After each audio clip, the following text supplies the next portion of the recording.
74 वर्षाच्या वृद्धाकडून अल्पवयीन मुलीचा विनयभंग. आरोपीला अटक करून पॉस्को अंतर्गत गुन्हे दाखल.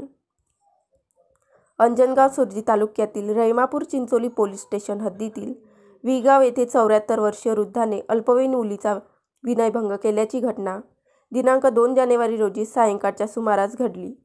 पीडित मुलीचे वडील मध्य प्रदेशातील असून मोलमजुरी करण्याकरिता ते अनेक वर्षापासून विगाव येथे वास्तव्यास आहेत.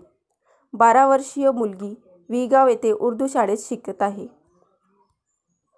शाळेला सुट्टी झाल्यानंतर घरी जात असताना ही घटना घडली. घटनेची माहिती मुलीच्या आईला होताच मुलीच्या आईने रहिमापूर पोलीस स्टेशनला तक्रार दाखल केली. फिर्यादीच्या जबानी तक्रारीवरून विगाव येथील अंबादास सुखाजी अभ्यंकर वय 74 वर्ष यांनी फिर्यादीची 12 वर्षीय मुलगी घरी जात असताना आरोपीने तिला चॉकलेट देतो असे आमिष दाखवून तिला घरात बोलावून तिच्यावर अतिप्रसंग करण्याचा प्रयत्न केला.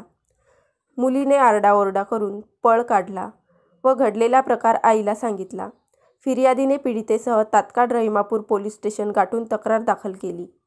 तक्रार दाखल होताच रहिमापूर पोलीस स्टेशनचे ठाणेदार अनंत वडतकर यांनी तात्काळ ॲक्शन घेऊन आरोपीविरुद्ध पॉस्को अंतर्गत विविध कलमान्वये गुन्हा दाखल केला. पुढील तपास रहिमापूर पोलीस करीत आहेत.